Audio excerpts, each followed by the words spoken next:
लं चं फट् स्वाहा इति मन्त्रः। नमस्ते रुद्ररूपिण्ये नमस्ते मधुमर्दिने नमस्ते तपहारिण्ये नमस्ते महिषादिने नमस्ते शुम्भहन्त्रे च निशुम्भासुरघातिने जागृतं हि महादेवी जपं सिद्धं कुरुष्व मे। ऐङ्कारे सृष्टिरूपाये ह्रीङ्कारे प्रतिपालिका क्लीङ्कारे वामरूपिण्ये बीजरूपे नमोऽस्तुते।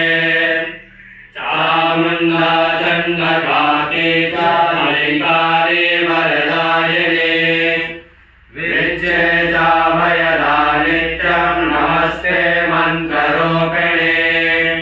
धाम ह्रीं ह्रूं दुर्जने पत्नी ह्रां ह्रीं ह्रूं वागलीश्वरी ह्रां ह्रीं क्रूं कालिका देवी सां सीं सूं मे शुभं कुरु।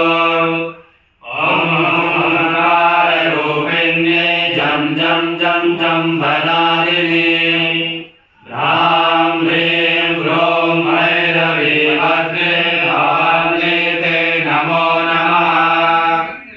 आं कां चां टां तां पां यां सां ह्रीं क्रूं ऐं ह्रीं हां चं दिजाग्रं दिजाग्रं घोटय घोटय गीतं कुरु कुरु स्वाहा।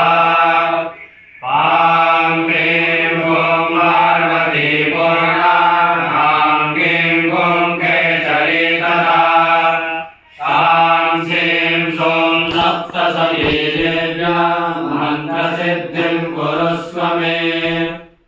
इदं तु कुञ्जिकास्तोत्रं मन्त्रजागर्ति हेतवे अभक्तेनैव दातव्यं गोपितं रक्ष पार्वती। यस्तु कुञ्जिकया देवी हीनां सप्तशतीं पठेत् नरस्य जायते सिद्धिरनन्ये रोदनं यथा